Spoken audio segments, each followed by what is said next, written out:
Hi, welcome to NSC. Today we're going to be interviewing Renata Bowers. When you were little, did you have a big imagination? I did have a big imagination. I grew up in the woods with a great big swing, and so I used my imagination a lot. Did you grow up with a lot of cheese? And if you did, what kind did you eat since you are from Wisconsin? I am from Wisconsin, and I eat a lot of cheese. Have you ever had a cheese curd? Do you know what a cheese curd is? No. Oh, they're the best. They're like little round pieces of cheese, and when you bite into them, they squeak, and they taste kind of like cheddar cheese. They're really good. Yes, I do love. You don't like? No. Oh. You cheeseburgers? All right. I'll let you get away with that. Okay, your turn. Okay. When you finish the Frieda B Series, who will be your next character in your book? You know what? I haven't really even thought about doing another series. I keep thinking there's so many Frieda books to come, so I guess I can't answer. I don't even know if there will be another series. I guess we'll just have to wait and see, right? Okay. One last question. Well, when you do make your next book, can we be in it? Oh, can you be in it?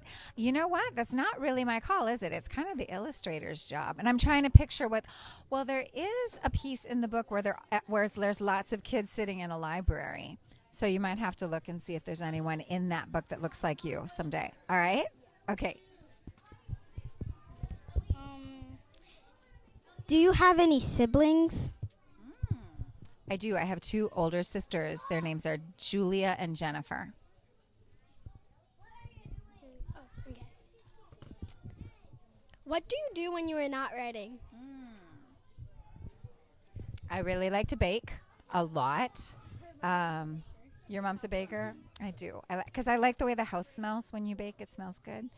I like to bake. I really like to be with my family, and I really like to read. Do you have any other books than Frieda B? Oh, good question. I do have one other published book, and it's called Good Dogs, Great Listeners. I also have a lot of other stories written, but none of them published. Okay. Why does Frieda B have a dog in every book? Because I didn't want Frieda B to seem lonely. So I thought it would be good if she always had a companion. But if it was a person, I'd have to write a lot about that person. But because it's a dog, everybody's just comfortable with having the dog hanging around. So the story can still be all about Frieda, but we always know that she has a really good friend with her. Yeah. Do you have any pets? I do. I have a dog named Annie, who actually is the inspiration for Zilla. She's about this big. She's really tiny. And I have a cat named Millo, because do you know Kate D. Camillo? She wrote Because of Winn-Dixie, The Tale of Despero. Yeah, she's my favorite author. So I named my cat Millo because her name is Kate D. Camillo. So there you go. What was your favorite subject in school? Oh, good question. What was my favorite subject in school? I think any class where I was allowed to write is where I just naturally felt happiest. Reading or writing was where I felt happiest. That's a good question. What was your favorite grade in school? Oh, my goodness. Wow. You know what? My favorite grades, my very favorite grade was first grade. You want to know why?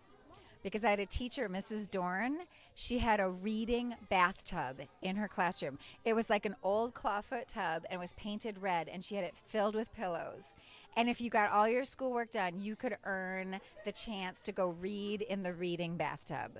That is my favorite memory so I would have to say first grade was my favorite. That's a good question. I haven't thought about that one. Do you read your own books, or does somebody else read your books? Do I read my own books? Oh, you mean like editing? Yeah, that's a really good question. I do most of the editing myself, but I do have a handful of people who help me to make sure that it's as clean as it can be. Yeah, good question. Why did you name her Frieda? It was a friend who gave me the idea. So the name was not my idea. So Frieda B was a name given to me by a friend, and she thought the idea that the name sounded like free to be was this really kind of creative way to create a character. So it was my friend's idea to create the character Frieda B. Who's next? You? What advice would you give to kids that want to be writers? My advice would be write because you love writing. Don't write because you want to be an author or because you want to think you're going to be famous, or write because you just really like to write. And then if you really, really do like to write, then just write and write and write and write as much as you can, because it's only through doing it over and over again that you become really good. You guys have good questions. Why did you choose animation for your books? Because you mean as far as like the illustrations? So I like the illustrations because I think it's really playful, and because you add a lot of color in. But I don't think I'd ever want them to actually be animated where they could move, because I like a child's imagination to have to imagine the movement that's taking place. Why did you choose the same illustrator? Oh, good question. Because I like her always looking the same, right? So he becomes familiar, and he also knows the characters now really well. So the work is as important to him as it is to me. So I like to have somebody doing the work that really loves doing the work. What inspired you to write Frieda B? Well, I think it goes back to my friend. I was writing a lot of kids stuff, a lot of really fun kids stuff. But it wasn't until she gave me that idea of writing a girl named Frieda B that I really thought I wanted to be a writer. That's when I really decided that I wanted to do that. Anybody else? Yeah. I hope you liked our video interviewing Renata Bowers.